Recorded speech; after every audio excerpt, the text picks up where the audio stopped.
নমস্কার, আপনারা দেখছেন কলকাতা টিভি ডিজিটাল। আমি শাশ্বতী রয়েছি আপনাদের সঙ্গে। পশ্চিমবঙ্গ সরকারের তরফ থেকে ইতিমধ্যেই একটি আনুষ্ঠানিক বিজ্ঞপ্তি প্রকাশ পেয়েছে অন্নপূর্ণা ভাণ্ডারের, যেখানে নির্ধারিত রয়েছে কারা এই অন্নপূর্ণা ভাণ্ডার পাবেন।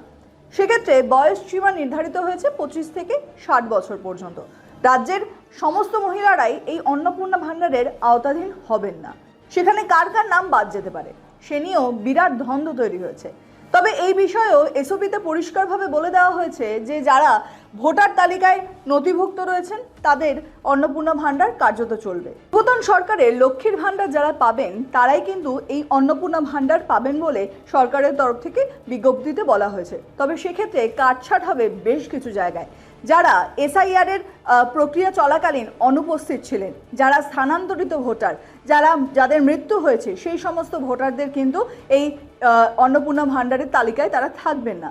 তবে এই 1 জুন থেকে এই প্রকল্পের যে ব্যবস্থাপনা থাকছে তাতে যদি নতুন করে কেউ এই অন্নপূর্ণা ভাণ্ডারের প্রকল্পে সংযুক্ত হতে চান তাদের জন্য একটি নির্ধারিত পোর্টাল করা হচ্ছে। সেই পোর্টালে তারা নিজেদের নাম নথিভুক্ত করতে পারবেন। তবে সেক্ষেত্রে বেশ কিছু গুরুত্বপূর্ণ বিষয় রয়েছে। যদি পরিবারের কেউ আয়কর দেন তাহলে পরে এই অন্নপূর্ণা ভাণ্ডার পাবেন না সেই পরিবারের মহিলারা।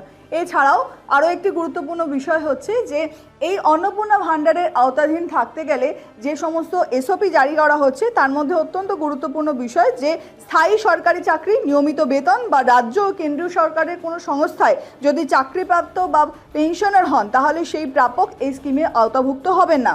এই প্রকল্পের সমস্ত টাকা ডাইরেক্ট বেনিফিট ট্রান্সফারের মাধ্যমে সরকারি উপভোক্তা যে লিঙ্কড অ্যাকাউন্ট দেবেন তাতে গিয়ে পৌঁছাবে। এছাড়াও মহিলাদের যে বয়স সেই বয়স 25 থেকে 60 বছর পর্যন্ত হতে হবে।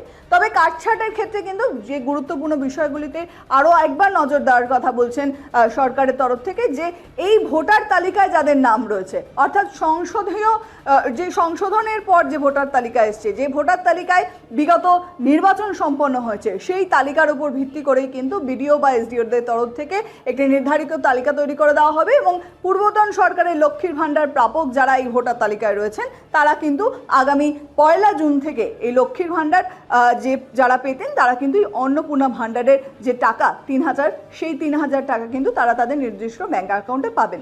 তবে যাদের নাম বাদ যাবে তাদের ক্ষেত্রেও কিন্তু আগামী দিনে যদি কেউ এই সিএএ প্রক্রিয়ার মাধ্যমে তাদের আইনি যে প্রক্রিয়া সেই প্রক্রিয়া সম্পন্ন করেন তার পরবর্তীতে তারা এই অন্নপূর্ণা ভাণ্ডারের জন্য অ্যাপ্লাই করতে পারবেন। তাই বলাই যায় যে সরকারের এই যে প্রকল্প তাতে করে যেরকম মহিলাদের স্বনির্ভর এবং তাদের যে অ্যাকাউন্টে এই টাকা পৌঁছানোর যে প্রকল্প নেওয়া হয়েছে তা আগামী 1 জুন থেকে সকলেই পাচ্ছেন।